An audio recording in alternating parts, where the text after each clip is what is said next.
Hello everyone, welcome to the stream. Thanks for tuning in.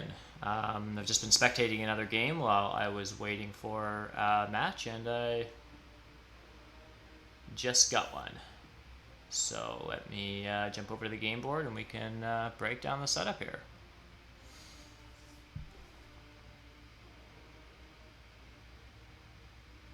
So I said early on in chat that this was going to be a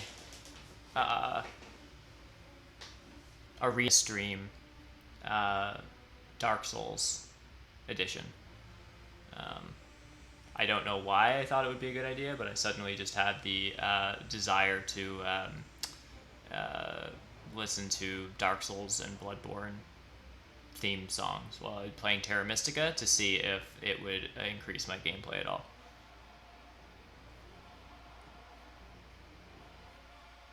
You want to put more effort into your setup too, Mayan? Yeah. What's your Twitch profile or your Twitch username? Or your Twitch link. Alright, what do we got here? Early town event, which no one hits, but Earth Spade is interesting to try to catch. This is actually a pretty important event, especially into back-to-back dwelling rounds. Like being able to catch this cult reward right into a 2-point event is pretty nice. So this track kind of says build out and then build up. We've got 3 of the 4 pass tiles in, just not the big building tile. So again, the pass tiles aren't telling us to build up, and the events aren't telling us to build up until round 5. So there's no scoring off of a big building until round 5. And then we finish the game off with temples, this is pretty awkward for a lot of factions, really. There isn't really a ton of scoring. Even for factions that want to build their big buildings late, mermaids, cultists, etc., still not a very good scoring event for them. And this is just kind of awkward. There's a couple of factions that can sort of smash temples late, depending on how they build, like Chaos Magicians can lock up cults with some temples. Swarmlings can. It's by round 6, temples are not terrible point conversion for Swarmlings, all things considered. Chaos Magicians like to lock up cults with double 3 steps. Engineers, if they haven't built all their temples are cheap, so they're actually decent point conversion again. It's not bad sometimes in some games with engineers to build a temple in the last round for 4 points and get 2 points off the cults with a 3-step. But the problem with engineers usually with temples is they usually build so many of them early. Yeah. They usually build 3 temples throughout the game, or 2 temples in a sanctuary. So at best you probably have one temple in round 6. Yeah, anyhow, it's a little awkward, but there's lots of points on the pass tiles. What are we missing though? Big building, we're missing the spade, and the cult coins. I've also got Google Chrome open. That's a mistake. There we go. Cool. So I'm picking a 4-seat faction into Mendy colors. So what makes a color wheel kind of okay here? Brown or yellow, basically.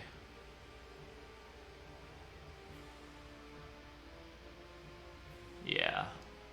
I mean, I say brown doesn't make it super nice, but Darkwings can kind of handle the sandwich. Yellow's probably the nicest. Pretty awkward kind of nomads track. Actually, what am I talking about? It's okay here. It's a little awkward here. Yeah, you could probably make a Nomads game here work. Sure. Mermaids would have been so good this game. Yeah, they definitely got some stuff going for them for sure. Hey, Wonderboat. Welcome. BJ.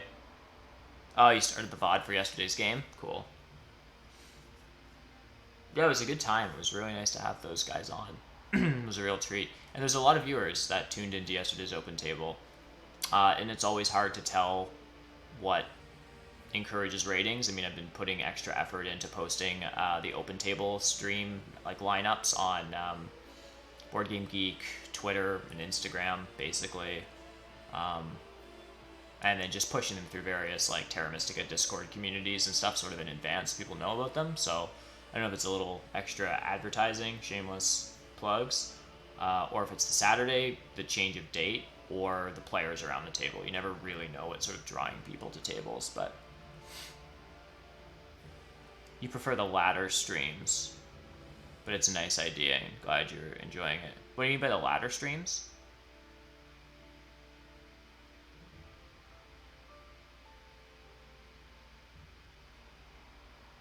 Ladder streams. Do you mean like the arena streams or some of the division games I was streaming? Oh, like the arena games. You prefer the arena games. Yeah, fair enough. Yeah, the open table format's certainly not for everyone. They're slow. Yeah. I mainly put together open table.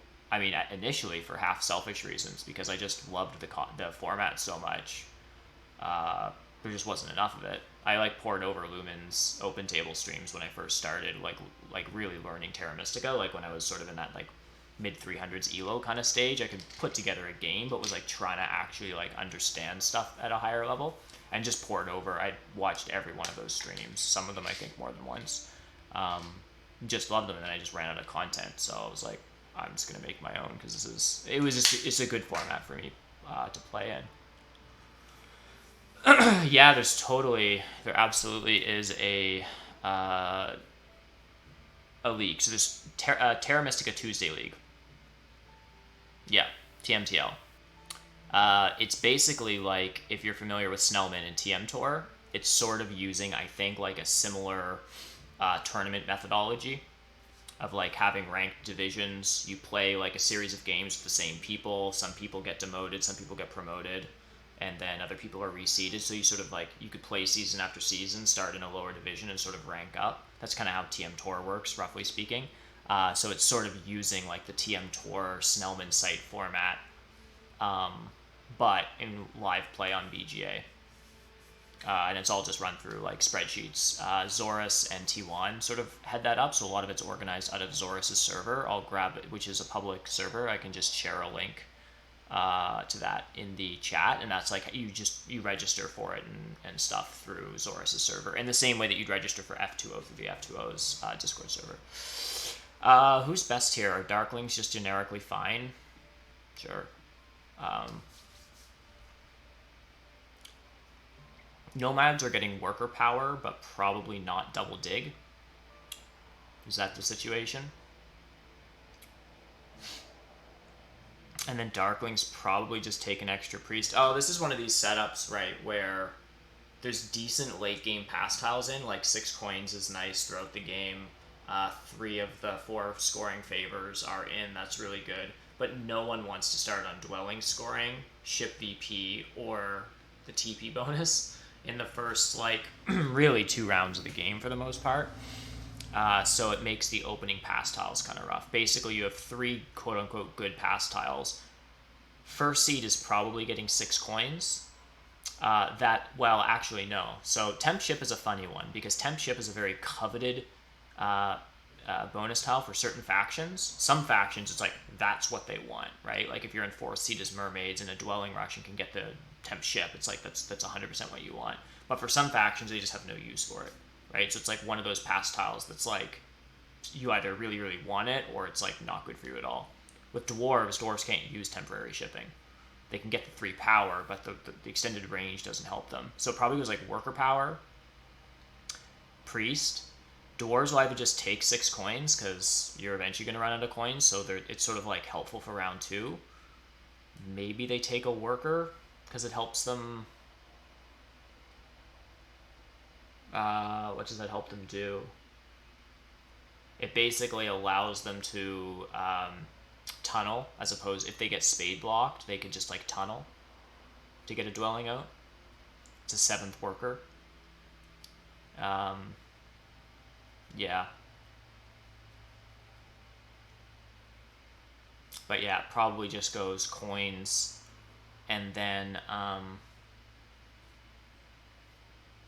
Swarmlings will either take one of these 3 power tokens, or 3 power pass tiles, just to be able to get double dig in round 1, or they take this as an extra worker early, and then like don't build a temple in round 1, so that they can maybe just get a couple extra points. But yeah, the pass tiles aren't great for Swarmlings or dwarves here. I think I'm okay bidding on nomads a little. Not sure how much I love swarmlings here. They're always generically really good. They'll get power from darklings and dwarves. Swarmlings will either want to try to open with double dig to take this stuff, or if they don't want to take, they might. That's probably what they do. They probably just take one of these power pass tiles and open with double dig with darklings and dwarves here, and they just take this stuff, which isn't the greatest opening for them.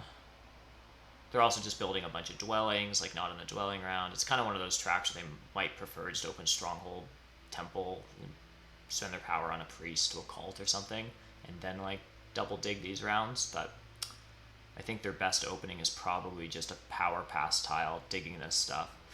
I'm okay with another bid on nomads for now. Yeah, nomads got to be good. Oh, thanks EJ for posting that to the Discord link for Azorus's Discord.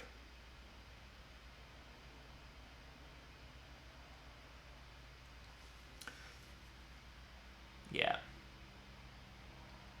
Yeah, so nomads have to be good here. I mean, dwarves, I mean, late air workers, round 5 big building is kind of when they might want to build like a sanctuary or stronghold. You know, stronghold comes with a bunch of air workers into some tunnels in the last round when everyone else is having a hard time scoring. I mean, it doesn't always work out that way with dwarves. Oftentimes they end up securing all their important gray hexes before the last round, so it never quite works as much as you want it to.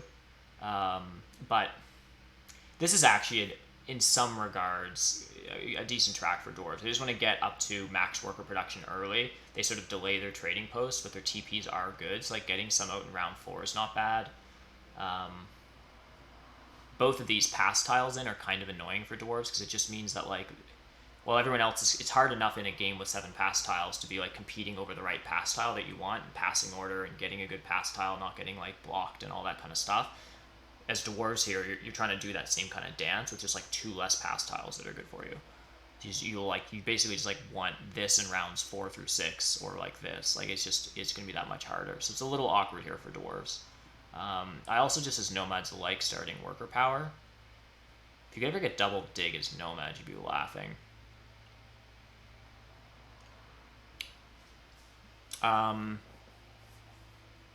Oh hey EJ, thanks for the sub. That's amazing. Currently on a 3-month streak. That's awesome.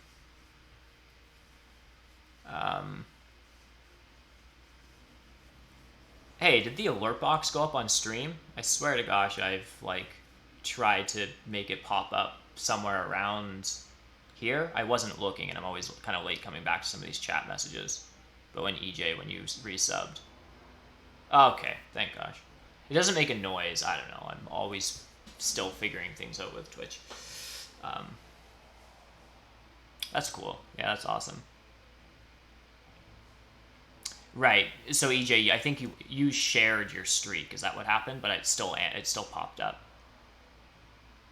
You said you think you didn't just sub? Yeah. No, I know what you mean, EJ, and I actually don't know why. I did that on Rainier's stream the other day. It was like, share your sub anniversary. I was like, okay. And then I did it, and then it showed in chat, like, and Rainier was like, thanks for subbing. But again, it was the same thing. I felt kind of weird because he was like, I didn't actually subscribe on the spot. I was just sharing what shows up in the bottom of your chat. Yeah, I don't know why it does that. Anyhow, it's cool. Weird Twitch things. Are dwarves really? I mean, Swarmling sitting there as the 30 faction always seems awkward. Also, I should check out this player's elo. X-Trace, I've never played them. They have like 30 games played on BGA and their rating is 600. So presumably it's an alt. Sator has played like 900 games and their elo's in the mid 100s. So they've played a ton. This player's pretty strong too. Dwarves aren't getting a ton of leech. Well, I don't know.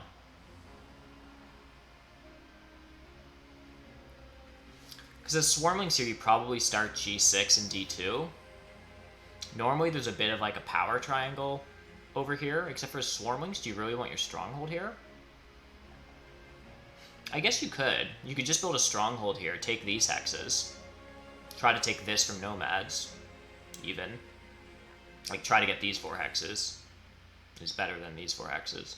So you can upgrade around the Leech party, keep Dwarves out of it, and then just, like, build your temple here and dig this stuff out later.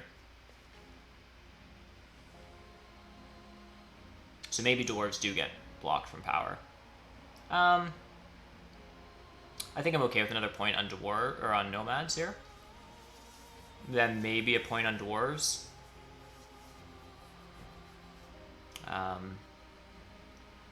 Be back in like 2 secs. Let me know what you guys think though here. Dwarves might be okay.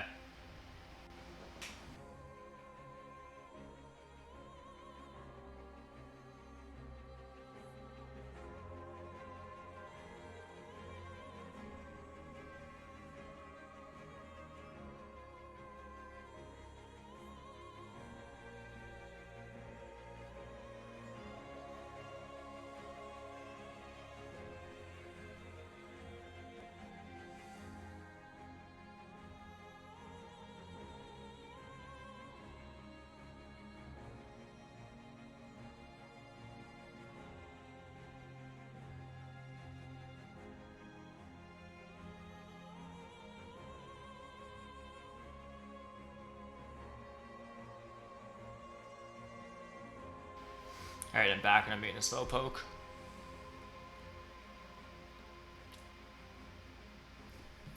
Dwarves can't be that bad. Alright, take a point. What am I doing? Oh, I'm going to turn off Discord notification or desktop notifications.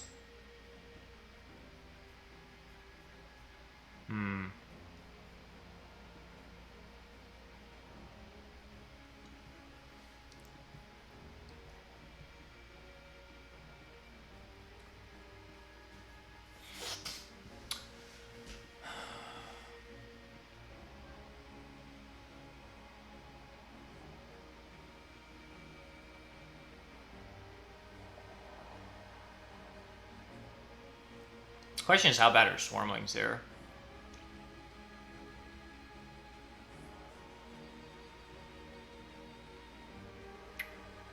Kind of unclear.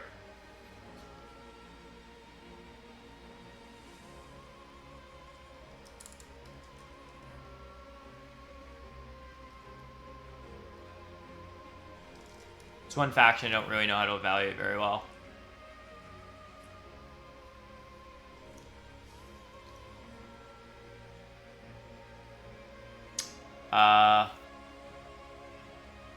Oh, show the bonus tiles again? Yeah, so there's no spade. Oh, I see what you mean. Minus spade, minus call coins, minus big building. Yep, 100%. So I think it goes worker power, priest, 6 coins, and then 3 power for a double dig.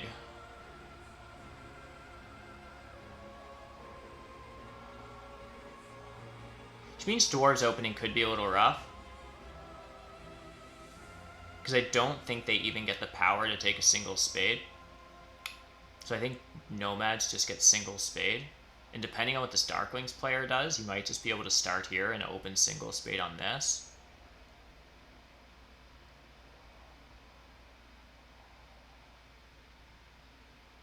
Which is pretty nice.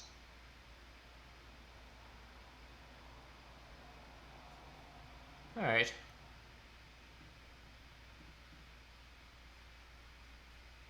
Maybe this is wrong. Maybe Nomads are too overbid here. I don't know.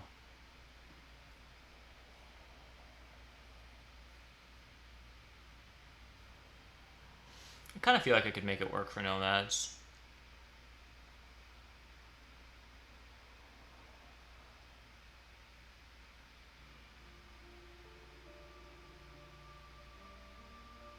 Yeah, I wonder, but I think dwarves 100% go with 2 for the spade. There's no spade tile in, like, yeah. And they're not, like, dwarves might not get a spade in round 1, and there's no spade tile. Like, Yeah, I think they absolutely go. I think in the setup, Dwarves will do just about anything they can to get their hands on like a few spades in the first couple rounds.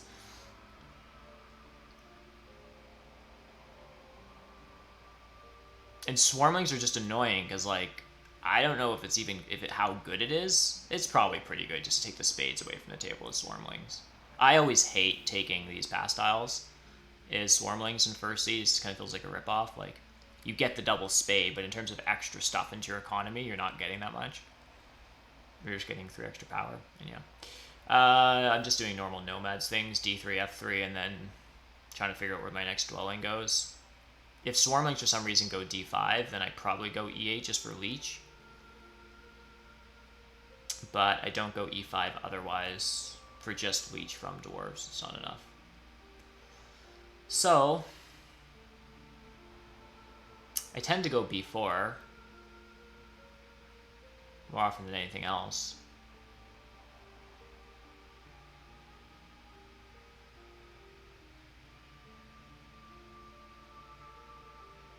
Maybe A5 is correct.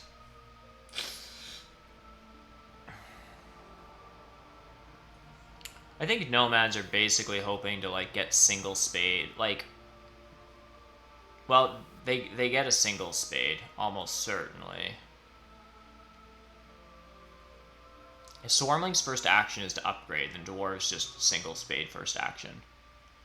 It's not so bad as Dwarves, because if you can single spade first action and then get a cult spade, that's not so bad.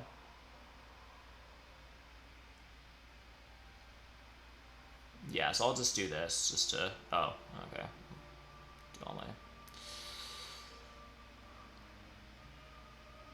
So Darklings might not E5 here then, I guess. They probably G5, so there actually isn't pressure on E6.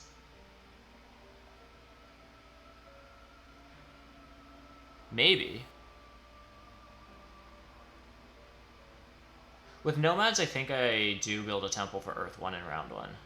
At some point in the round, I think I do.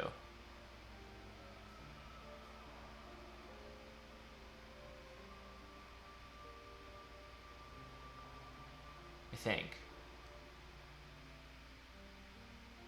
Although, yeah. Sometimes I get a little too hung up on like wanting to have my what favorite tiles I take match perfectly with like some extra thing. Like if this was a big building round and Fire 1 would get me an extra worker, I'd be like, oh, it's so amazing. But like Fire 1 is just 1 worker less. I don't know, maybe I overevaluate that stuff too much, but like I'm a sucker for like when econ favors get you like, you know, the cult spade or something like that. I can't help it. I always like that. Yeah, then try to pass on to temp ship. Min-maxing, yeah. Totally. Oh, okay. This is nice for Swarmlings and annoying for me. Yeah, I think so. Probably means Darklings dig this first action. I mean, they're going to start with 2 priests.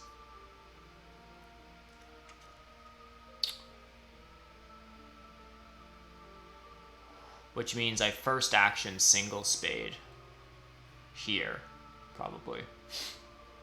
I would single spade this first action. I just can't imagine if this player is going to allow me to do that. I think the plan with going E5 is to take this first action with a dig. And then probably they just temple up here.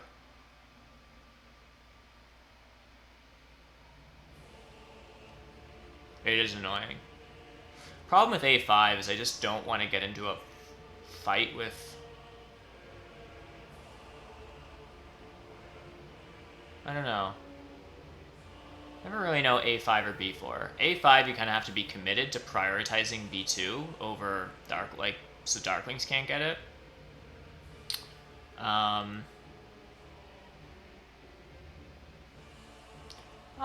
I think, well, they start here because there's going to be a power party. They start here because they can single action dig this before I can get my hands on a spade. However, it's a little awkward for Darklings because if they first action dig this, then by the time it comes back to them, they don't really want to upgrade on C1 anymore because like Swarmlings already will be completely upgraded. I've done this before and it kind of like, yeah, I don't know that it's how good it actually is. So do I A5 this?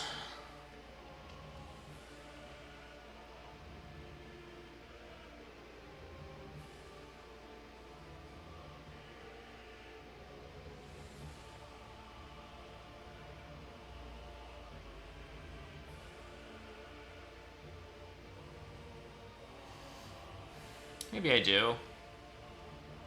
I'll give it a shot. This is just worker power. This could be temp ship. No, it's not temp ship. What am I talking about? Man, I want double dig. Like 600 after 30 games. And I don't think it's like a bunch of 2-player games. So I think it's someone's alt. Yeah, they've been like grinding arena and like...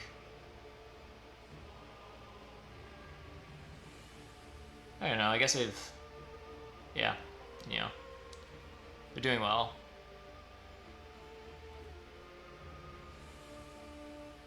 I don't know whose account it is. I mean, it's not something... Like, whoever this person is not actually 38 games into Terra. So it usually means... And people tend to not get that good at Terra Mystica by playing tabletop at home. So it usually means two things. Someone from the Snellman community who's like really highly rated and is just new to BGA and is making the adaptation to live play pretty easily. Or it's like someone's alt. It's like, I don't know, on DOS or something. Hey, Zorus, thanks for tuning in. Yeah, I appreciate it. Yeah, Snellman or an alt account.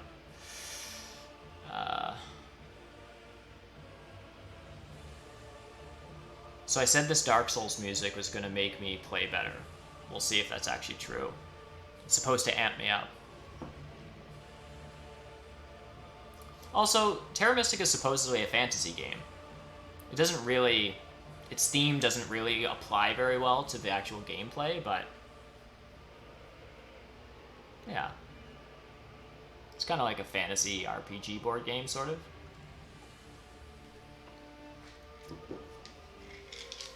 That was one of the things that drew me into Terra Mystica so hard when I first started playing.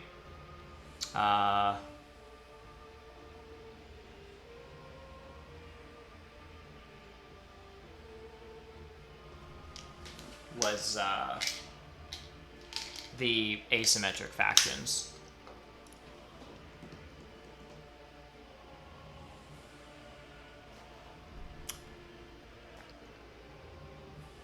You only just notice the music. It might be very quiet. So, I can take single spade here now.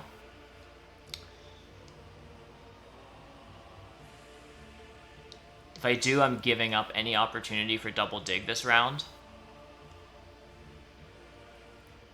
What are the chances that either of these players don't just take double dig next move? Oh, they totally do. I mean, this person took 3 power to try to get double dig.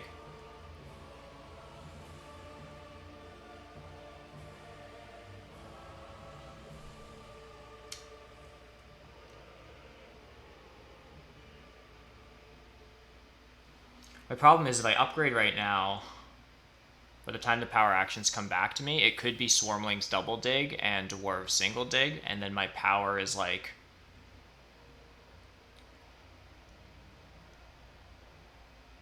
I don't know.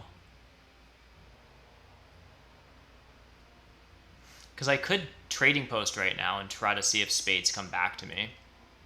I mean, they're not going to. Someone's going to take double dig. My backup would be taking a priest and sending it to Earth. But Darklings could send it to Earth, which means the only way to get a cult spade would be Earth 2, which seems kind of funky. But I probably still have enough power for double dig next round. I don't know. Where do I want my temple? I guess here. Yeah, I'm going to not take single spade. It's not a great power action.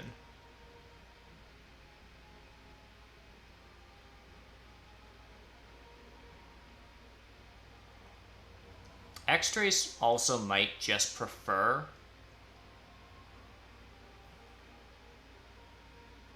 Like, I think if I'm Darklings here, it's 100% fire 1 and just taking a worker action and getting out another dwelling.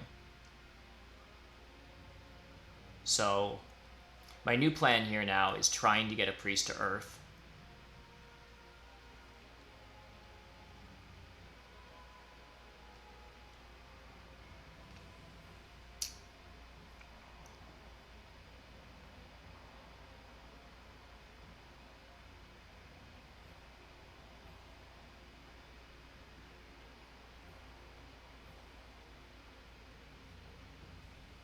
And give it a shot.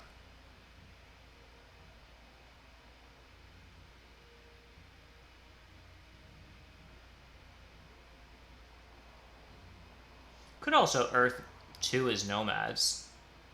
It just feels wonky because, like, of all the economy that nomads usually have issues with, it's not... Like, workers are not usually their issue. And they can probably just afford to get all their trading posts out this round anyhow. This kind of feels like a Nomad's track, where if I go Earth 1 here, then I probably just build 4 TPs into like a Air 1 situation. Maybe you're rich enough to temple up, but probably not. If you go Earth 1 round 1, it's kind of hard to like TP temple for Water 1 and then hit this round effectively.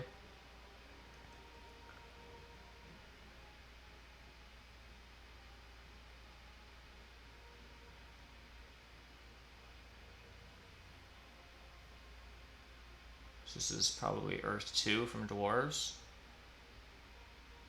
Oh, really? Oh, whoa. I just missed stuff. That's fun. Cool beans.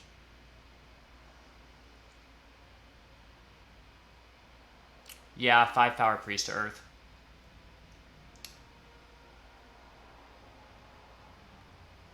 I probably get the priest to Earth here now because I think if Darklings might just prioritize Earth 1. Oh, but then my priest to Earth doesn't give me a cult spade and I'll say Earth 2. So it's actually kind of awkward.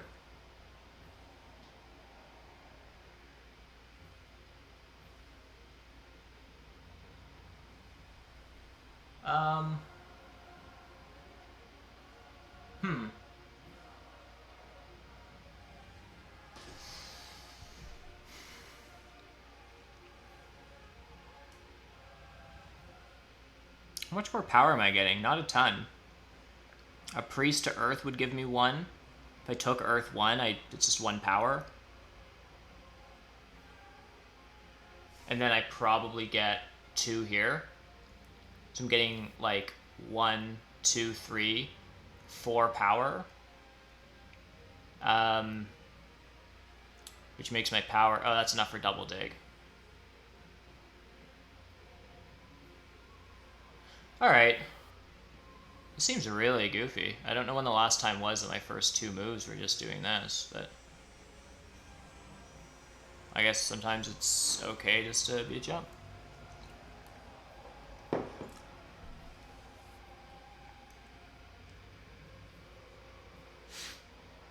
Yeah, and I think Zorus, even if that doesn't happen, I think I'm getting... I think this priest, with these workers, I mean, maybe X-Trace is going to try to Cult Spade block me here. No, he doesn't. He's just going to... I think he's going to build on E4, which is 100% what I would do. Like, this is a great Darklings opening. So I think his priest has to be for a dwelling here. So I'm getting 2 power plus this. What's awkward is that I have no place to... Oh yeah, what am I talking about? I'll Cult Spade somewhere safe, like here, and then double dig this and this, and build on E3 or something. Yeah, that's what's going to happen. So if I get 2 more power from here, then I have enough for double dig.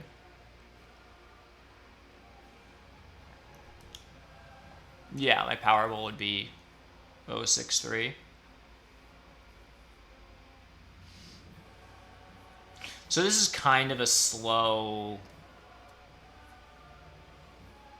kind of lame Nomad start. Dwarves can't take double dig unless someone gives them power, which no one's going to. This is close. You think Darkling's gonna be in a tough spot? Really? Temple, 3 dwellings, fire 1.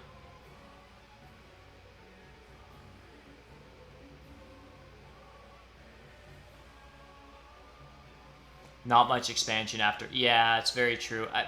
People early on kind of were questioning this this starting situation for Darklings, and I've done this too, and there's a reason.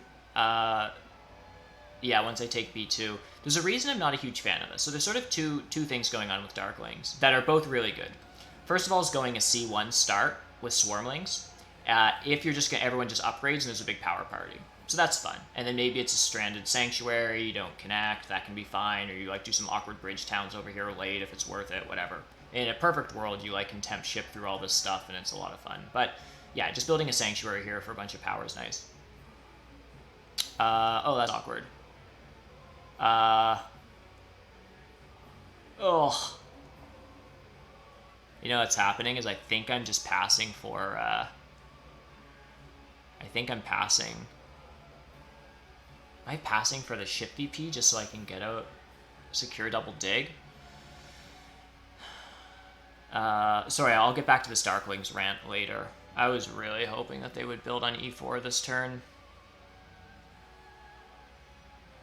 So what I'd like to do is pass for 3 coins and, like, 5 points. And I think I should do that. It just means I can't double dig first action. Yeah, Stormlings rushed Earth 1, sorry.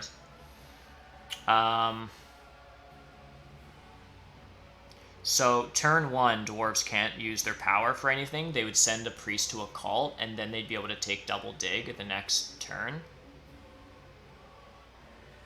The only way I would be able to get double dig is if Darklings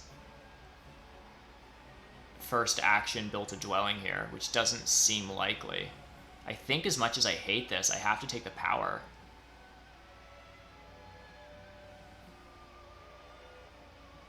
Ugh.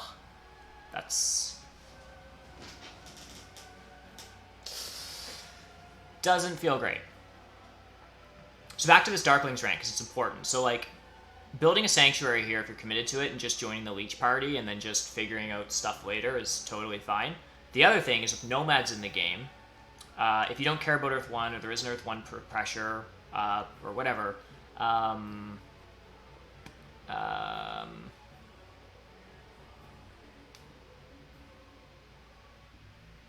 I'll take this. Then starting on E5 and first action digging over here is also really good. The problem is these things don't really go together. Because by first action digging over here, you're one, especially in third seat, you're 1 round slower to upgrading. And by the time you're ready to upgrade, sometimes this power party is already sort of started and you're just giving your opponents more leech. So I often find that this start doesn't really work because you can't do both things. Like first action dig this hex, which is super strong, and also be part of a leech triangle over here, which is super strong. You kind of have to pick one, and it's a little bit tricky to sort of do both, I guess is the shortened version of my rant.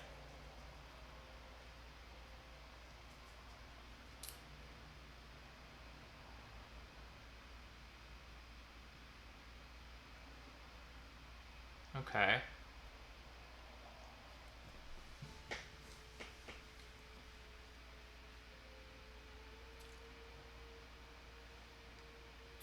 So I think sending a priest to fire here is probably the right call. No one can take double dig from me. Yeah.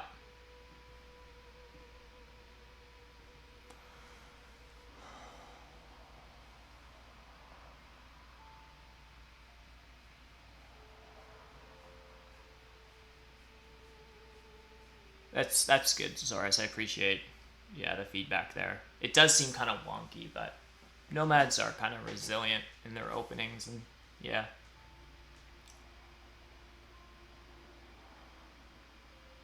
I mean, I think the thing that you have to value pretty like that you have to like know to value pretty well is like the early cult rewards. So my opening wasn't great, but if I got double dig and then like no cult spade, most people would look at that and be like, oh, that's a strong opening.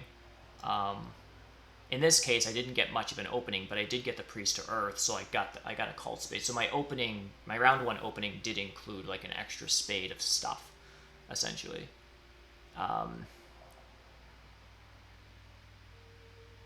Okay, so dwarves aren't doing anything with this hex. I think I would rather build this because I think there's a possibility swarmlings. I mean, God knows what they are doing, but this could become a trading post.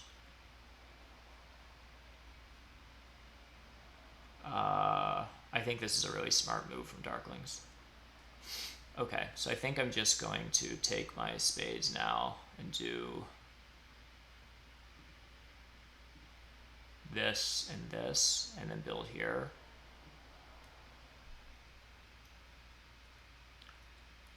And then I'll build G2, and then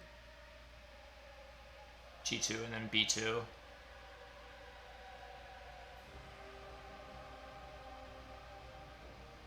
Yeah, I think this is okay.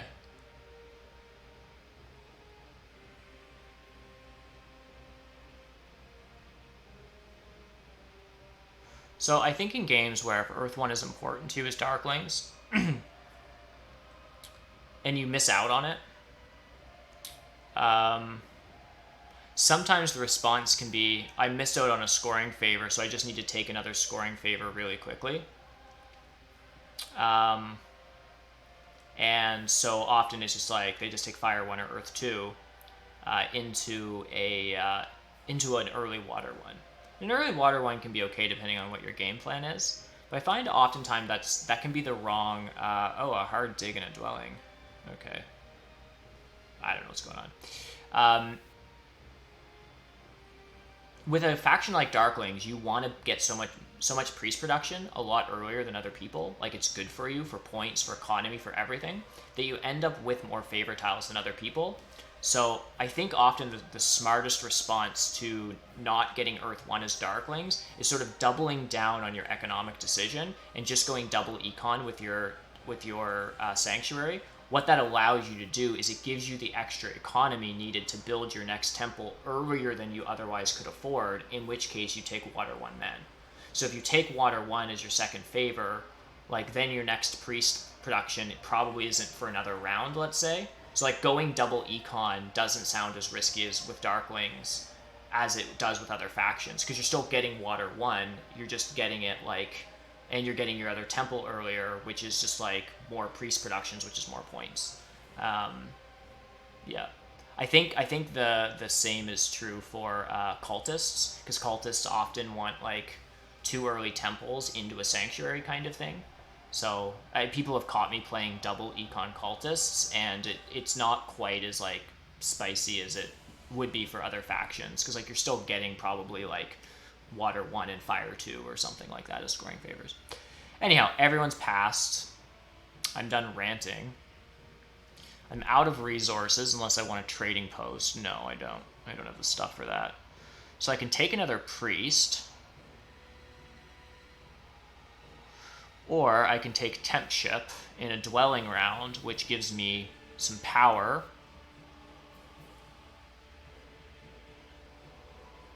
And it allows me to go here. How are the power actions breaking down next round? Darklings probably just take coins, because what else is there power for? Dwarves aren't really doing anything with power. Swarmlings are... I don't know. I don't really know. This is getting hard dug next turn if I can. Otherwise, Swarmlings should take this with their next double dig. A TP before passing? But then I'm burning power, or it's a worker to a coin.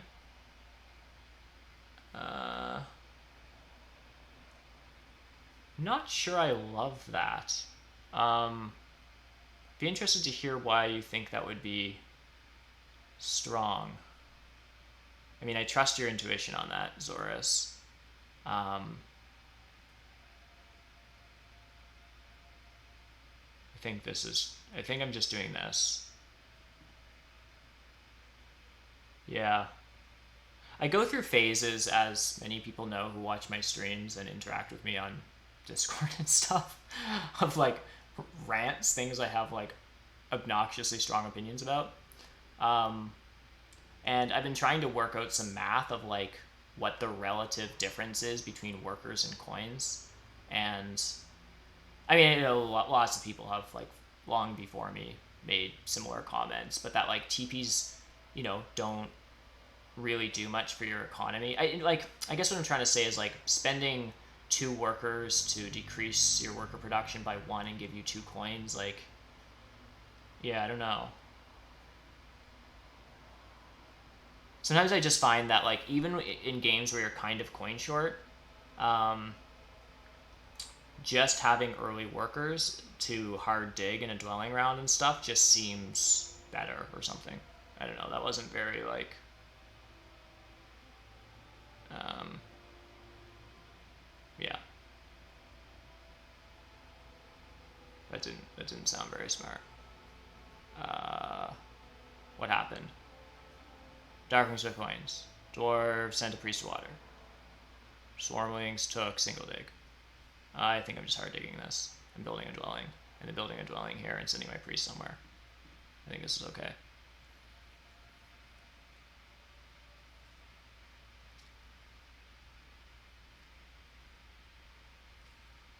I don't even have to build this last dwelling. I mean, it's points, but it doesn't do anything for my economy. Now, what I would be up for doing is building. I don't think I have enough stuff. No, I don't. But would be like building two dwellings and then building a TP this round if I could ever afford it, and taking the coins and the power as opposed to the points. So if I could ever do two dwellings and a TP this round, that would be broken. But I don't have enough. I'm short like a spade, basically. And my power is coins. I think this is probably what this is going to be, is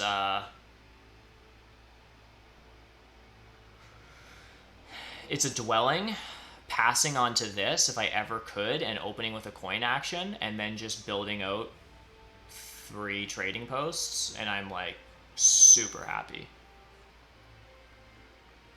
If someone did a nice, yeah, if only someone did a nice YouTube video on the TM economy.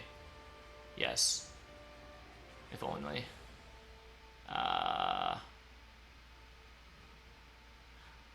I just want that. Well, I have temp ship. When you have temp ship, you gotta use temp ship.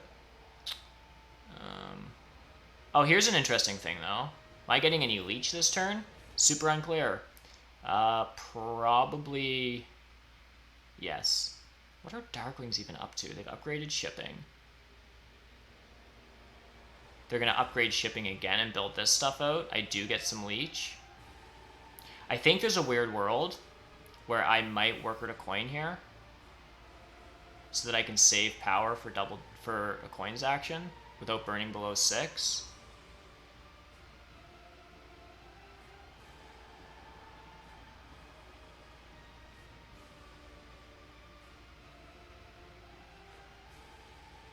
Yeah. I think this player is like certainly strong enough that if they might avoid giving me the power for a coins action if they could.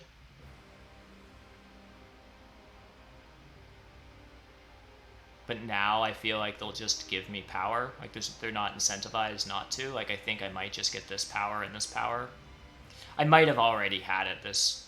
Like they might have been in a situation where they had to give me the power anyhow. I don't know. I think that was okay though.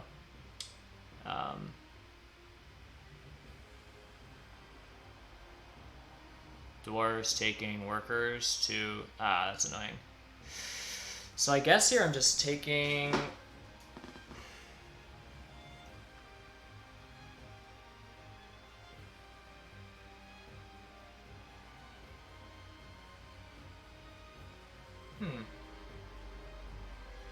I mean, is there any risk to me sending another priest off to fire to cycle more power? And then taking this power tile, so I'll have 5 power income. Might make sense. Just use my priest now. and then pass for worker power.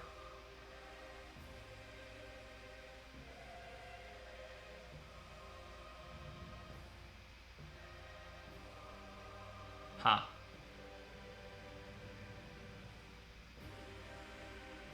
I am running out of time.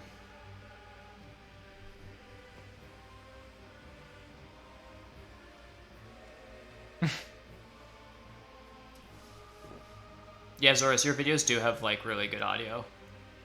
Do you have like a fancy, you must have a fancy studio mic or something.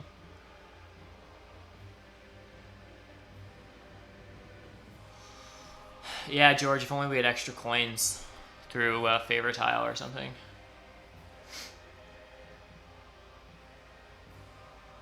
Yeah, I will say though, it's super handy when Stormings pass in front of you. It's always annoying because you're like, oh, they have the they always just usually have so much power that like if they pass in front of you, like they can just take the coins action or like whatever they want. But yeah, it's super nice that they just have no power income.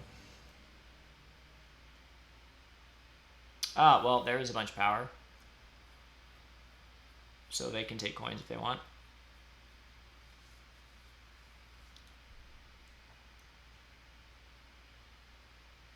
So I can pass for worker power here. But I expect what's about to happen is I'm going to get 2 power from Darklings. I'm almost surely getting 2 power. Yeah, so I could pass for worker power. It's basically 2.5 resources. Or I could just pass for the priest. Maybe just passing for the priest and just trying to advance a little bit further up some of these cults that aren't actually going to give me any extra economy, but this worker power, like I'm just down converting power anyhow, so this is just like 2.5 resources versus 2, so I'm getting like a half less resource, but one of my workers can be a priest. Seems okay.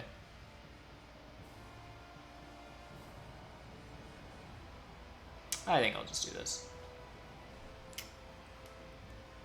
Yeah, probably there was value in that. Zoris, yeah. Yeah, 100%.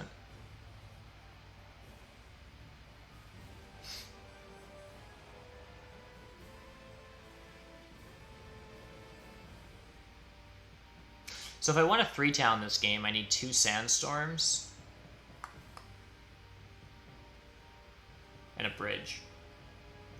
I need to sandstorm one of these. Dwarves will take this, and Darklings can take this pretty easily.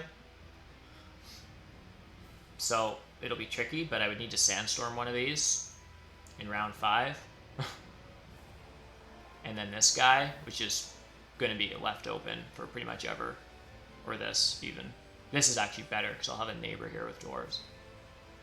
Alright, so they did take that. Oh my goodness, that is so annoying.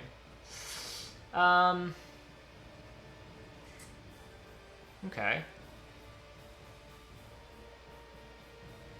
Well, I think I'm just going to build some trading posts. Oh, Darklings did just... Oh, Dwarves did the work of blocking. Darklings. So I didn't get a coins action. I haven't gotten great coins early. I haven't been able to pass on to this. I haven't got a coins action. I opened with Earth 1. For all of those reasons, I'm just going to build out trading posts this round and skip another temple. It just feels a lot better economically. If I built a temple right now, I would blow through all of my coins. Whereas right now, I can get easily 2 more trading posts this round, and that just feels a lot better.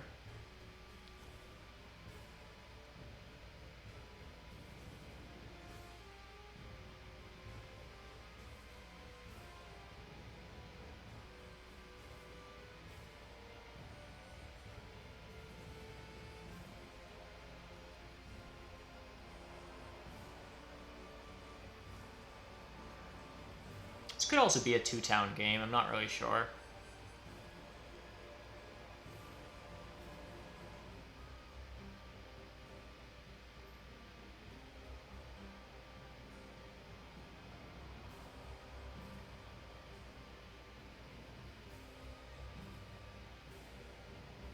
Ghostly, I thank you for that plug. Yes, you're absolutely right. I heard that and I really I appreciated that. I'm glad it seems at all slightly snazzy to other people because it is like a really odd amount of work. Um,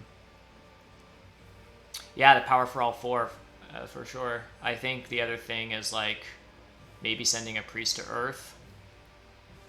Also allows me to take a 3 for 2, which I think I would rather. I think that's okay. I think I can do this. I won't be running out of priests because I didn't double temple this turn. This is making my turn a little bit longer, but yeah. I think when Swarmlings build something here, I think I'd rather just like a 3 for 2 than a stupid amount of leech. I probably do just build a trading post here. That way, when I build a sanctuary next round, it's I can just town up right away. And what I really want to do next round is Sanctuary Stronghold. I mean, if I want 3 towns, if I want to keep the 3-town dream alive, I need a Stronghold ASAP. Oh gosh, get away from that. Yeah, sorry.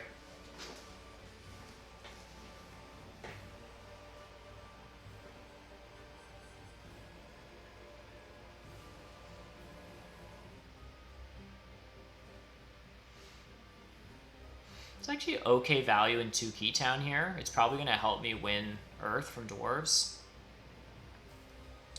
And this air track, like it would come with a worker next round. That's actually kind of handy. Yeah. Yeah, we'll see how all that resolves. I think I'm just going to do this.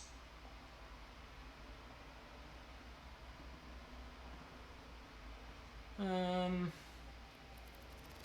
do I want to give power to? I have to give power to everyone this round. I guess I might as well avoid giving it to Darklings for a little bit. Sure. Swarms took the 2 key. Oh, alright. I mean, I won't complain about taking 8 pointers if I can get them.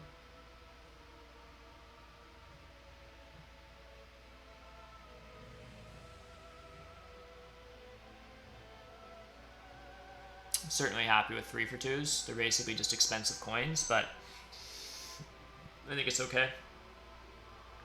My pass tiles have been atrocious this game.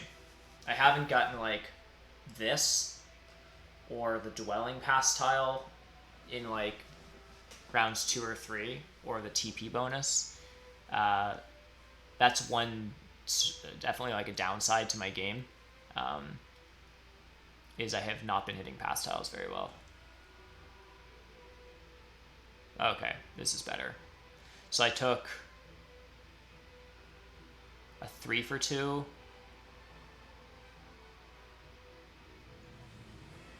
A 3 for 2 and a 2 for 1 this round.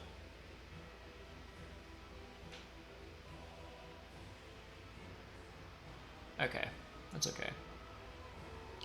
So I spent 4 VP on 5 coins. No, 5 VP on 4 coins. So it's like slightly worse conversion than Alchemist. I think I just build this. This is going to be annoying because I'm going to have to take expensive power now. I might decline the... Yeah, I won't take this, I don't think. So let's do this.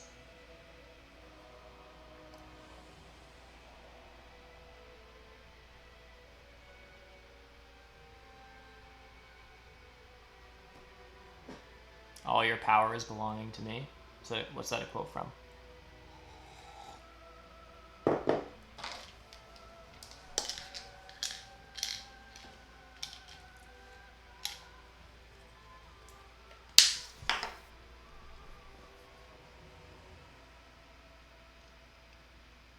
Also, are there any Soulsborne, Dark Souls / Bloodborne fans in the audience?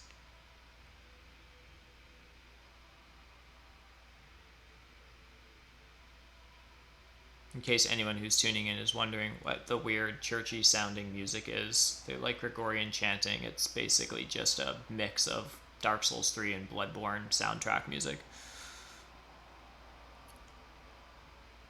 Oh, all your power belongs to me. Yeah, totally.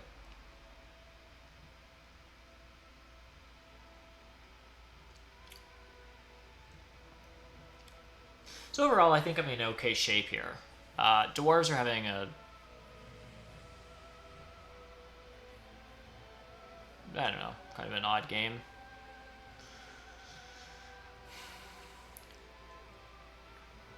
That was pretty annoying from Darklings.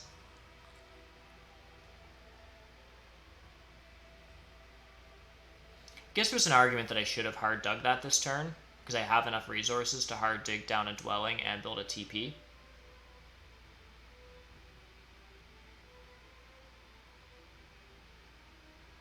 Yeah, that should have been a hard dig and a dwelling. Well, then I'm short, sort of, unless I do awkward power conversions. I was sort of short the 4th TP. I mean, I can just build a trading post here and just do a 2-town game. Enough points.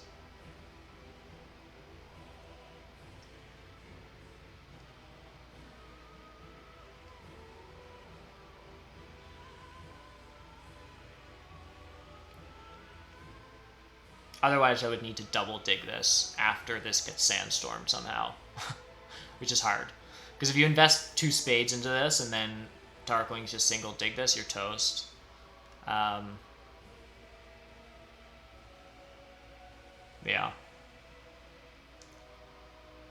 Anyhow, I'm just building a trading post, and I'm going to do it here, I guess.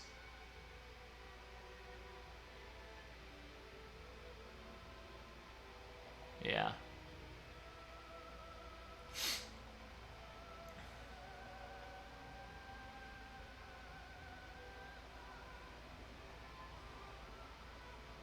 Yeah.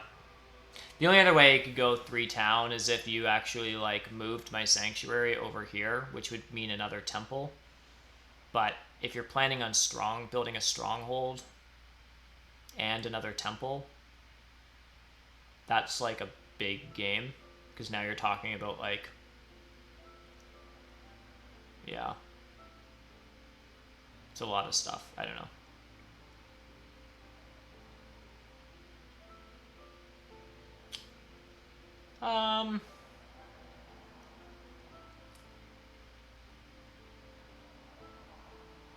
Possibly, yeah. Not entirely sure, to be honest with you.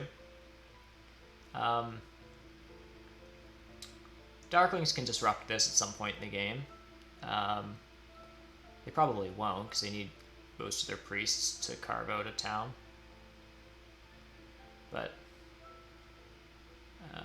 dwarves probably won't hit this, but they could. I mean, yeah, I don't want to leave all of my hexes open forever. So I need to stall out Swarmlings, and I'm 100% going to do that. So I can actually send another priest to a cult.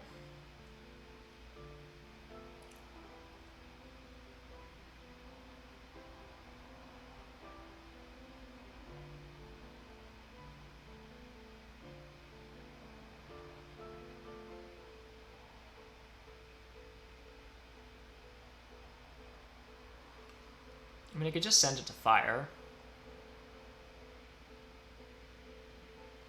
Or to air. Swarmlings will probably respond with sending a priest. It's a little awkward because the only other thing that I can do now is buy a priest to stall further.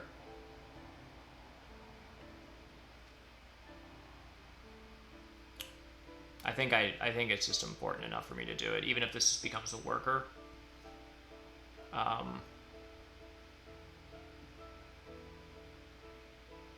Like, I'm not building another temple, so this is just an 8-point pass tile and a worker, and workers are pretty valuable.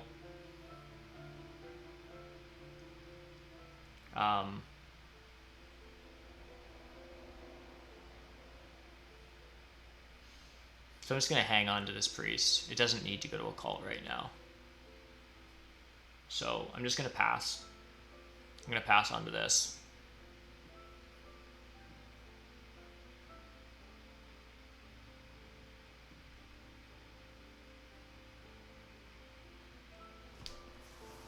A one-town game even? Yeah, I guess so.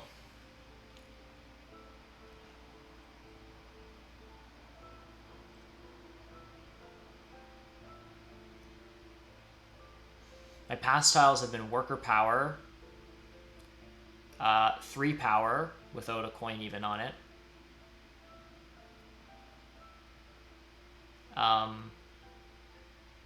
Worker power again, or priest and a coin. Yeah, like my past tiles have not been great. That's going to be a bunch of power.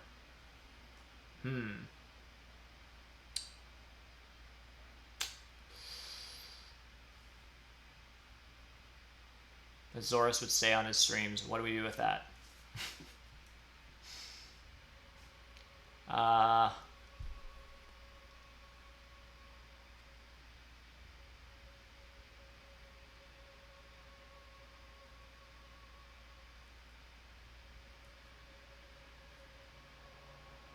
intuition is to take it. It's the extra power boost that with like a cult town and a bit more leech will allow me to cycle my power a bit better. I'm going to take it. My point is that I should be able to use that power as coins this round.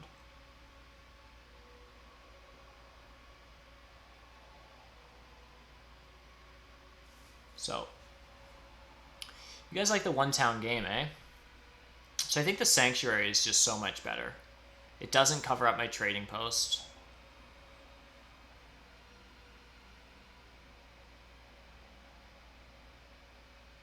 What would ally do? Yeah. I think it's just a Sanctuary. I think it's Air 1, and I think it's Cult Town.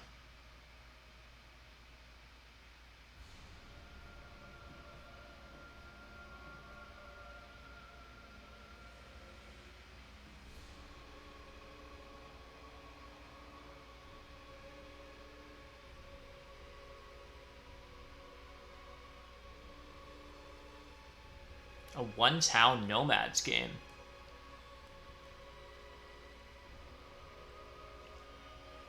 Yeah.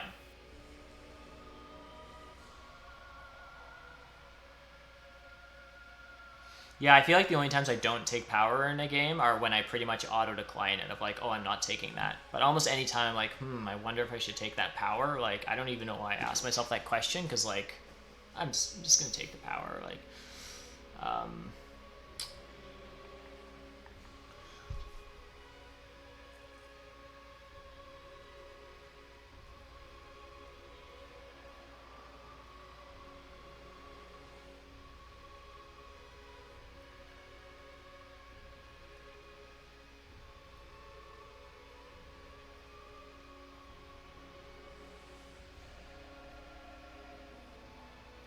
so I can upgrade shipping twice and get out 2 more dwellings this turn.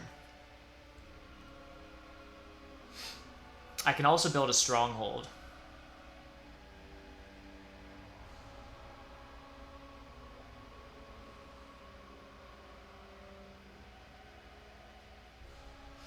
Problem with stronghold is it's very coin intensive. Does come with an extra town though. I feel like the stronghold is right here.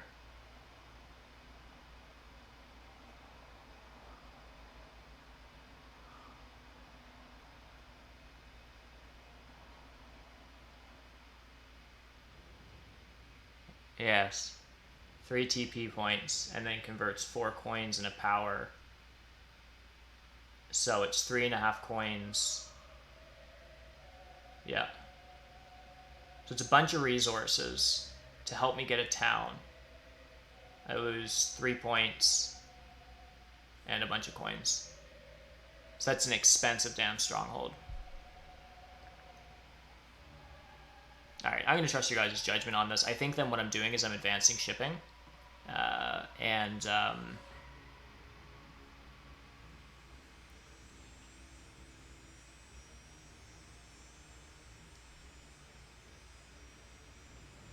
getting to some of these yellow hexes. Yeah, so I'd like a dwelling here. Darklings can smash this. Probably do. They're not 3-towning, so what else are they doing with their dwellings? But here allows me to get to here. And I think this is pretty safe. And then just getting one here before Darklings do even like a single priest kind of thing. Network's not very disputed, no. I mean, I think the thing that I haven't had many coins this game, and building an 8-coin stronghold, which reduces my coin income by 3.5. Like, I'm losing 3.5 coins and 3 points to gain 5 points, and it seems very coin expensive. That's a lot of swing of coins to try to get another town. At that point, it has to be a coin town probably. It also involves a 3-coin bridge. Like, it's yeah. So I think, again, I mean, I have no problems. I want to stay in the round. I don't want to pass any of these pass tiles. I think my best move here is just to upgrade shipping again. And then I can build 2 dwellings.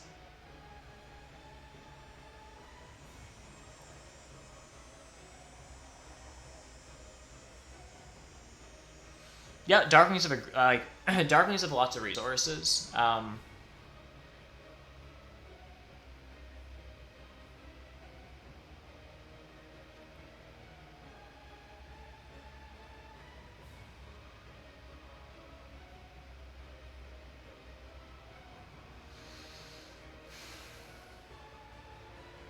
There's 5 more natural yellows on the board.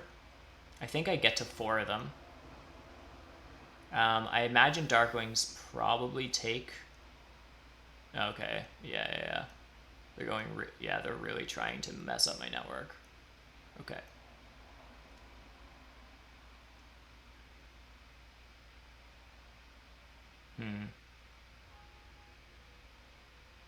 Yeah. That I'm not taking. So I think I'm building a dwelling here right away.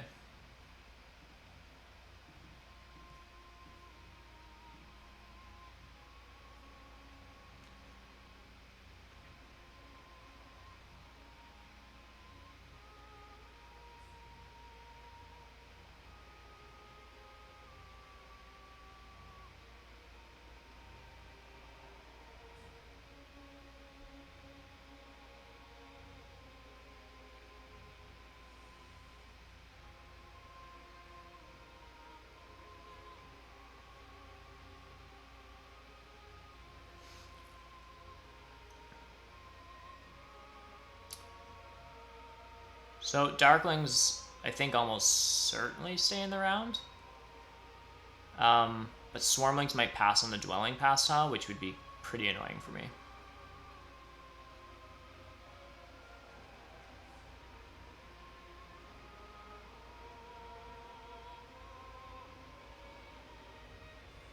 And the problem is there's just not much else for Swarmlings to pass on. Like, this isn't great for them. Oh, they still have their Stronghold ability. That's handy. Do I take this? Yeah, probably. And then I get the heck out of this round. Yeah.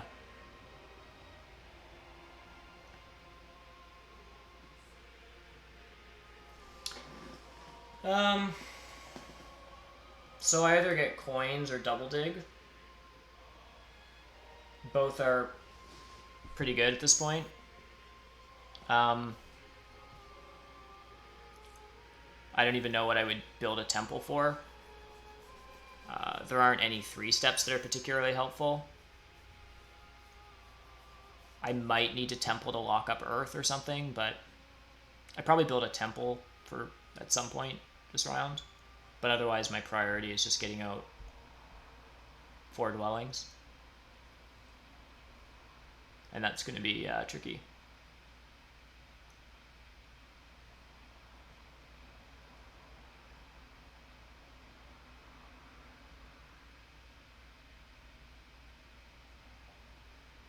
Yeah.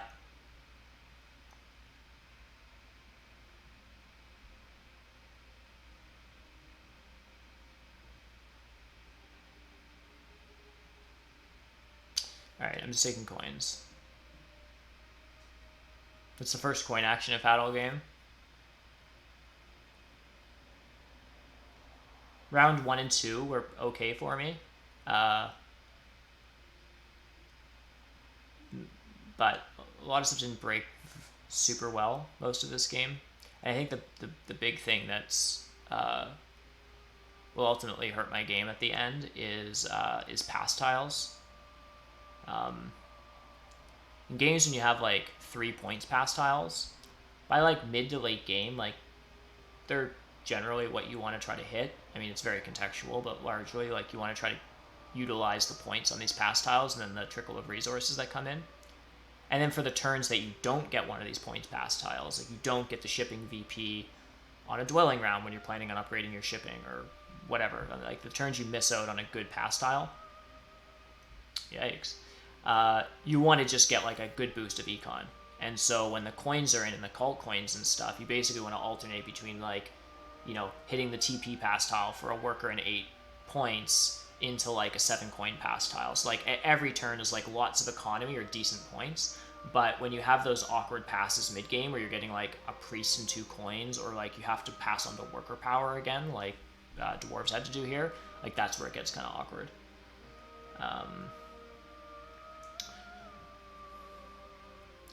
So the problem here is, yeah, this is super annoying.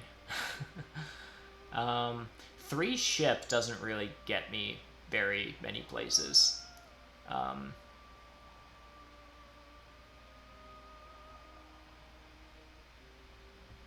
3 ship gets me here. I can also get here on 2 ship by just taking this hex. I'm wondering if my best line, given that I get a coins action, is a single dig advance. Although the problem is, if I do a single dig advance, I think Darklings just take this.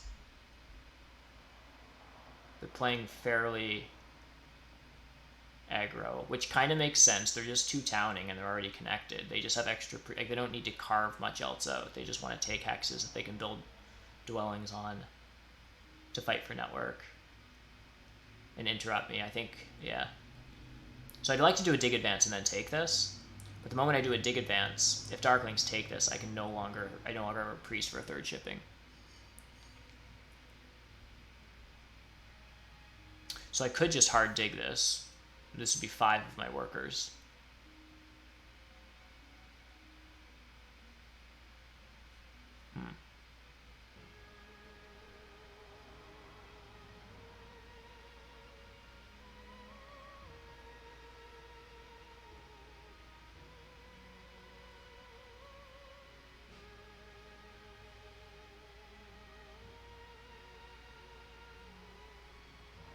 Yeah, they might. I think the best line is just to dig advance, and then I can probably just get out with 8 workers. With a little more leech, I can probably just get... I'm just going to do this. I don't know. This game's super wonky. I'm not entirely sure what my best move is.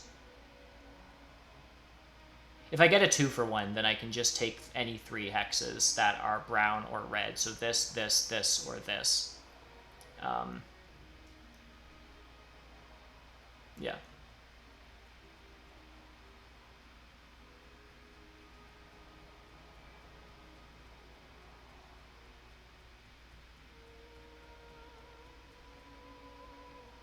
So my next move is to take h3. Darklings took this hex instead, which makes sense. It opens this stuff up, allows them to town up, I guess. They don't have enough priests to take this. They can single worker or single priest dig it if they want to, but which again they might.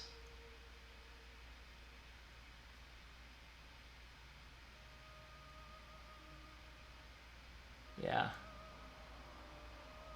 It's hard to say, because Darklings don't have Earth 1. So just getting out dwellings for the sake of dwellings doesn't help them. They're probably just not beating me in network. Is that true? Well, no, maybe they can.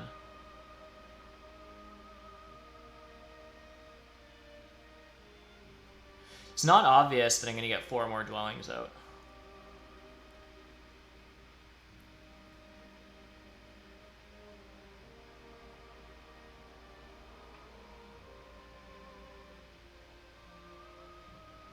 I'd need 4 power and a worker's action.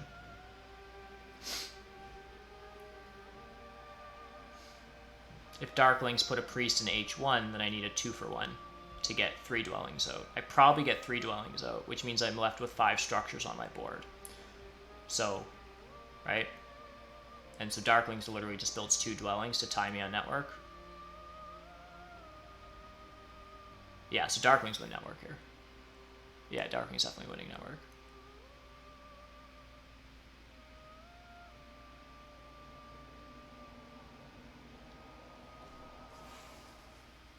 So assuming I get 3 more dwellings out, that's just 6 points. 7 on the pass, 4 on air 1, second in network. I assume I win fire and lose earth or something. Maybe I get a second here. I think giving me like 8, 4, and 4 call points is generous. And then I have some resource points. Yeah, it's pretty rough.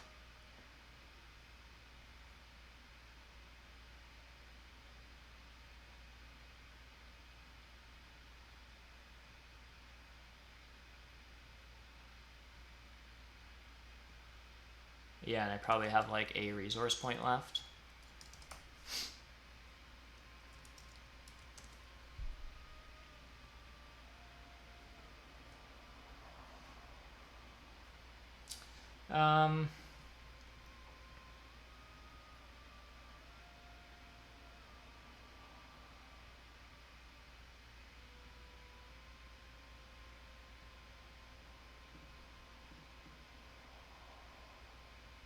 Even if Darklings do muck with this, my backup was just to dig random X's anyhow, so I think it's kind of fine.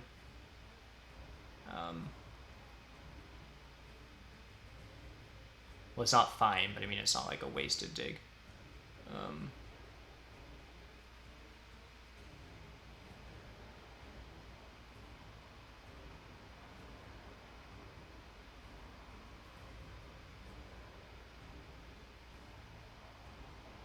Yeah, it is going to be a low-scoring game. Darklings have a town coming in, so it's worth 11 points. Don't know what they're doing with the rest of the resources.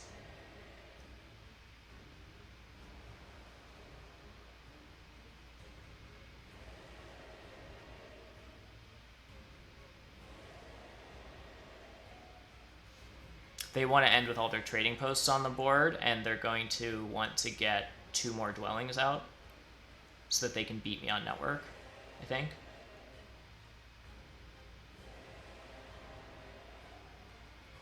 Yeah.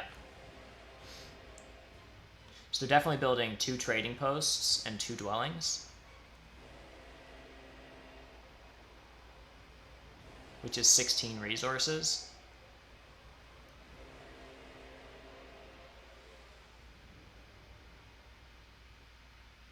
Which gives them 11 resources left over.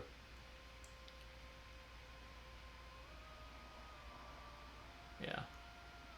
It's probably, I imagine they're probably just taking a 9-point town here, building a temple for Earth for Air 1, 3 TPs and 2 dwellings. Do they have enough stuff for that? No, they don't. I don't know. They have a pass tile. They have network. I had some call points on them, but they have this tag. Like, they have to be winning. They have to be beating me here.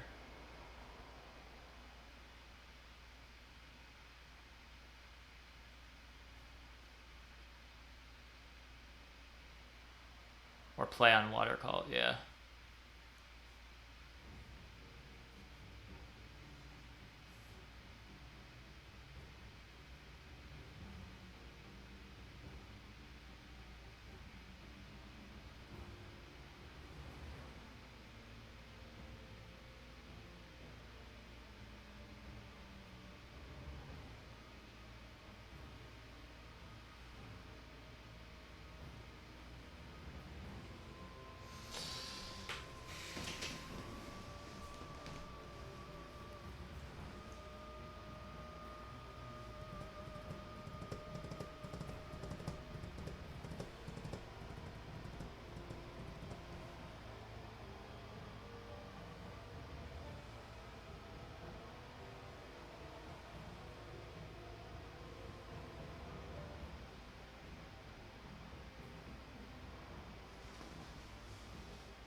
Thanks, McStabs. Appreciate you looking out for me there. Just taking this while I can.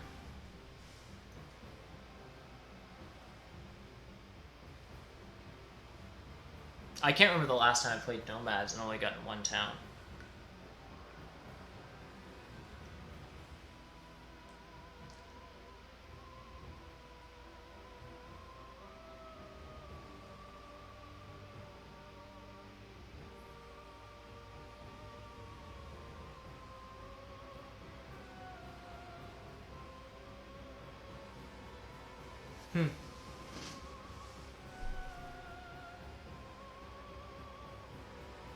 They're hard to come by for yellow on this map. Yeah, interesting point.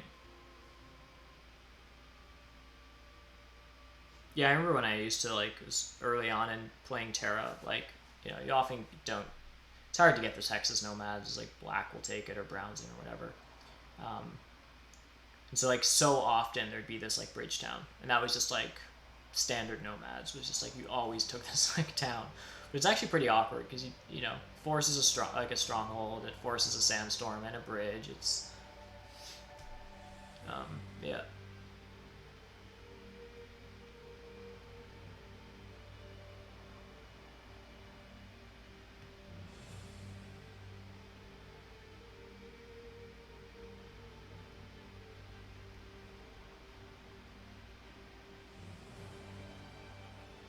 So maybe I do just win 2 cults here? That can't be true. So, like, Swarmlings can't build a temple. They have 7 resources, they would need 9. They can cult bump twice, I guess. It's probably what they do with their priests.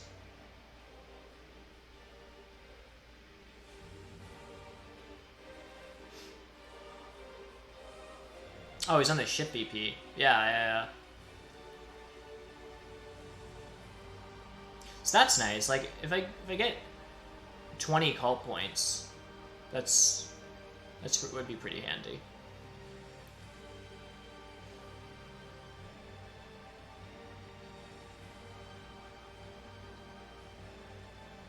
So I'm just digging something.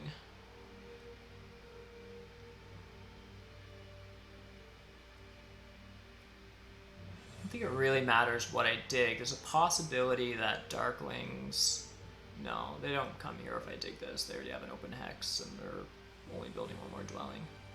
Okay, so I think I just take this.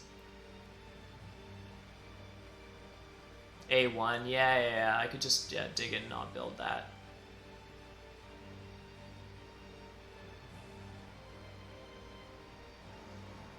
That seems reasonable. Because the other thing is there's an argument for a temple. I lose a point building a temple, and I lose 2 to 3 resource points.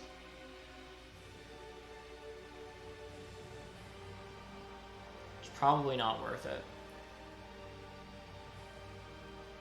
Yeah, there isn't a temple that can gain me any points on the cults.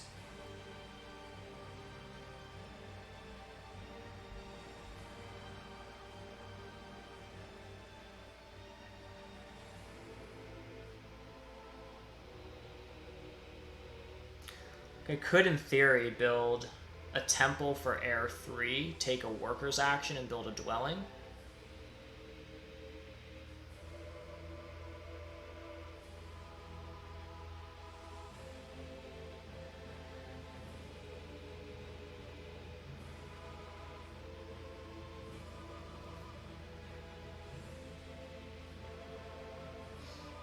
I'd be left with a resource point. That can't be good. And then I lose an Air 1 point. So that gives me 6 more points this game, including my resource point. Or I just build a dwelling and pass.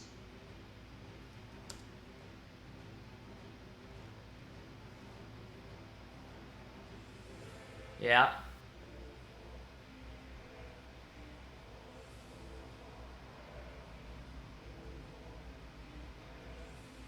I like the Temple Air 3 line.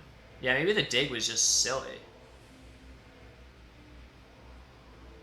I honestly didn't see the well. I mean, a dwelling is going to be 3 points. I'm on the dwelling tile.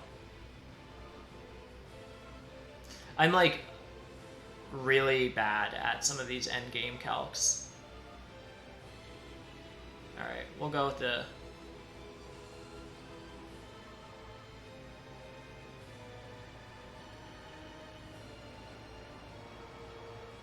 Yeah, I guess it just means that I'm spending 4 power. It's a point worse probably, depending on how many resources I'm left with. Because otherwise this 4 power would just be 4 coins.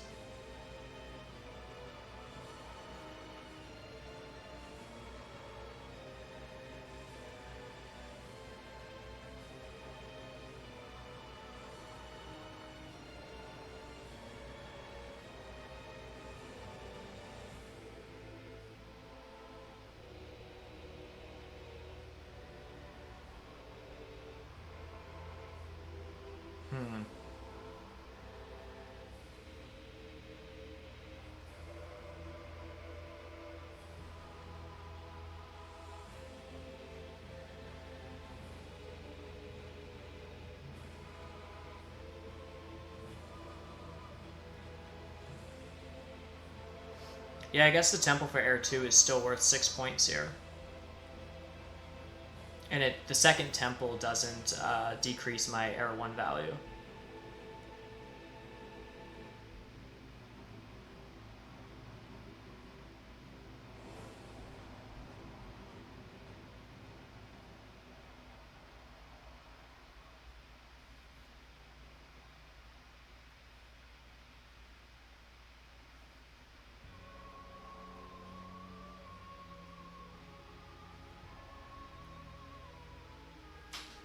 Yeah, it's true.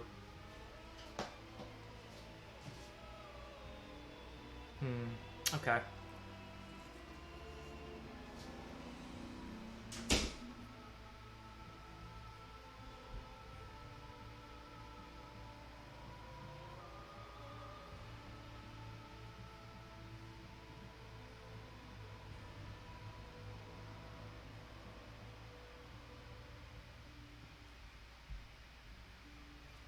Seems pretty goofy.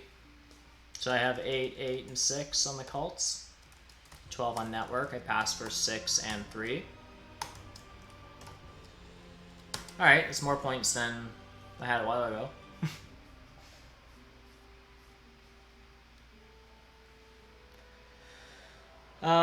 So if I had 4 more coins, because I didn't do that dig and saw this line before, I would have 1 extra resource point.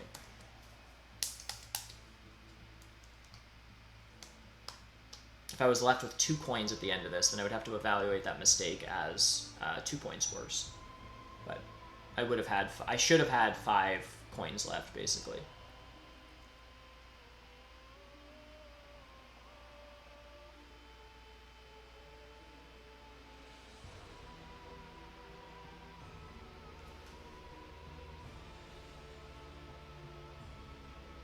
So Darklings probably just build a temple.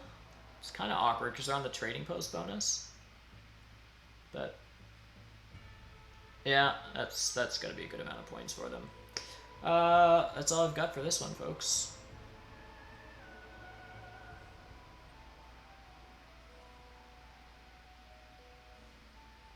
And then Darklings pass for 6.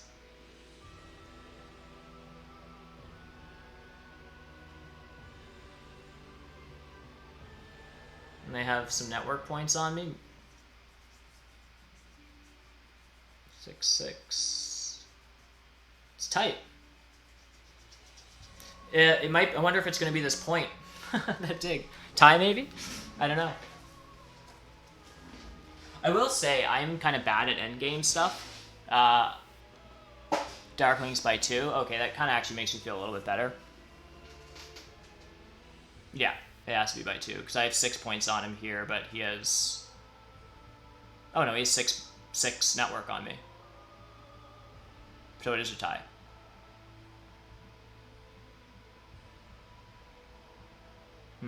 Alright.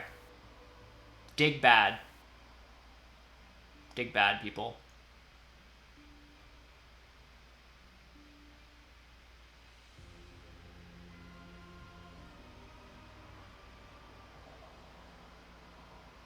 So I finally played this X-Trace person. Wish I knew who they are.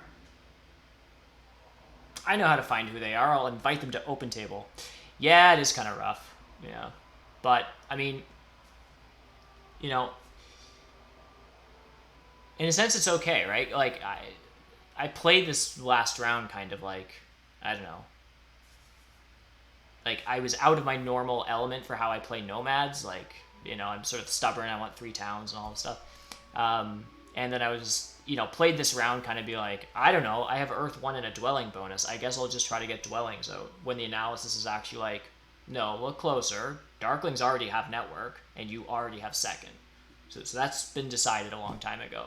What is your actual best point conversion here? Building 2 temples seems really weird to just like fight cults. So, it's just a lesson to like actually calc out your end game. Because in round 6, like, there's some random elements to it because you can take a 3-step on a cult and someone can take water 2 and sort of neutralize points and stuff. But at a certain point when people's resources start whittling down, like, it's just a lesson to like, I should have stopped and actually like known Darklings are winning network. There's nothing I can do about it. I'm getting second. Nothing anyone can do about it. I have X amount of resources. No one else are really building temples, so like just calc out what the best end game is. And it was kind of just like laziness to be like, I'll upgrade digs and build some dwellings for 3 points each. That seems fine. And it would have been, but the points matter here. So,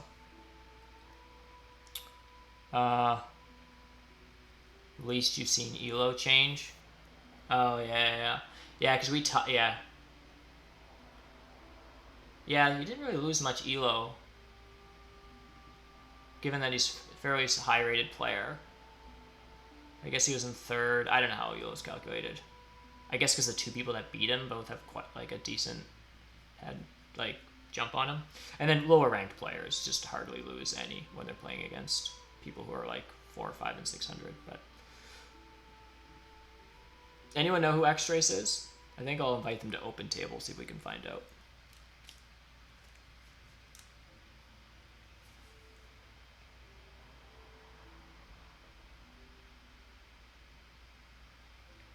The initial quote was a dig as points, but it is also a dig. A dig is a dig.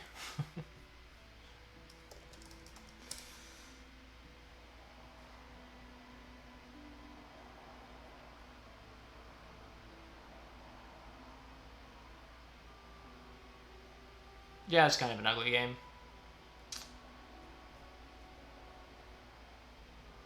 Nerdcube's making his way back up. This is pretty stacked here. Zevok, Rafi, Nerdcube, Fadi, Deep Finesse Chickens. Wow, it's a tough lineup to get through if you want to be competitive on Arena this season. What place am I? Like 35th or something silly? Maybe 32nd. Oh, I've beaten Rain. I'm ahead of Rainier in the season. I should screenshot that. Yeah, Deranged is doing really great in Arena these days. He's really been putting a lot of effort in, and his ratings like really great. Yeah, look at this. This is great. Good stuff. If folks don't know Deranged, you can catch him streaming over. Well, it's just here. Check him out. He streamed a game earlier this morning at some point, but he, like most streamers, his VODs are just on YouTube or on Twitch. They're archived on Twitch. I don't think he has a YouTube channel, but you can check out his VODs there if you don't catch him live. But yeah, check out Deranged. He's a solid player. I played with him like quite a bit, yeah, he's just like doing really great stuff over the last like month or so on Arena. His rating's been doing really well, and he's climbing up in the ranks. So it's really awesome to see. When did Nerdcube gain 80 Arena Elo? I mean, Nerdcube just does Nerdcube things. He does this constantly. Can take a look at some of his games quickly. Yeah.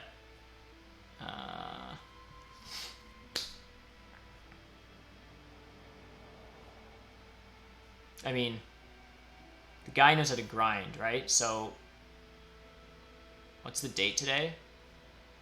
It's the 8th. Yeah, so he's just like, I guess here, since the 3rd, he seems like he's netted quite a few points. Yeah, he's netted a ton. He lost 13 and 6 and gained all of this stuff. So sort of his like last 8 games, he's done really well in 6 of them.